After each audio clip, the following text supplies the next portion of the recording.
Tribuners, sekira 24 bonsai Belitung dipamerkan pada Bazar KUKM yang berada di Jalan Sriwijaya, Tanjung Pandan, Belitung. Bonsai-bonsai ini dipajang untuk mempercantik bangunan tua yang merupakan cagar budaya tersebut. Rencananya pameran ini akan digelar hingga Minggu 11 September 2022 mendatang, Tribuners. Dan bagaimana suasana pameran di sana akan disampaikan oleh rekan Disa Ariandi dari Pos Belitung. Silakan rekan Disa. Baik Ariska dan Tribuners, betul sekali memang ada 24 bonsai saat ini dipajang melengkapi bangunan tua ex Sekolah Ekonomi Pertama di Belitung. Lokasinya berada di Jalan Sriwijaya, Tanjung Pandan, Belitung, tepatnya di depan Hotel Galeri. Bonsai-bonsai ini memang sudah dipasang sejak hari Rabu tanggal 7 September 2022 kemarin dan akan berakhir pada tanggal 9, maksud kami tanggal 11 September 2022 mendatang.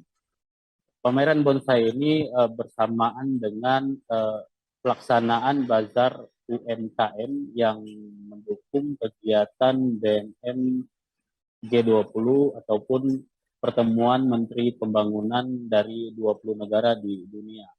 Bonsai-bonsai ini sejak kemarin menjadi spot foto bagi masyarakat yang ingin melihat ataupun berkunjung ke Bazar UMKM yang semula maksud kami yang dilaksanakan oleh Dinas Koperasi, UKM, dan Tenaga Kerja Kabupaten Belitung.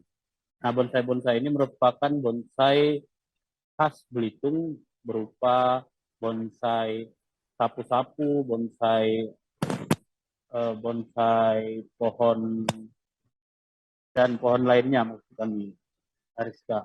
Nah, bonsai-bonsai ini setiap hari walaupun di lokasi tersebut bonsai ini tetap dirawat oleh komunitas dari bonsai Kabupaten Belitung, di mana komunitas bonsai Kabupaten Belitung sengaja memamerkan bonsai ini agar bonsai di Belitung menjadi terkenal hingga kalangan dunia. Apalagi saat ini kegiatan ataupun event dari DNM G20 menjadi momen perkenalan pariwisata ataupun berbagai destinasi yang ada di Kabupaten Belitung. Begitu Ariska, kembali ke studio. Jangan lupa subscribe, share, komen, dan like ya.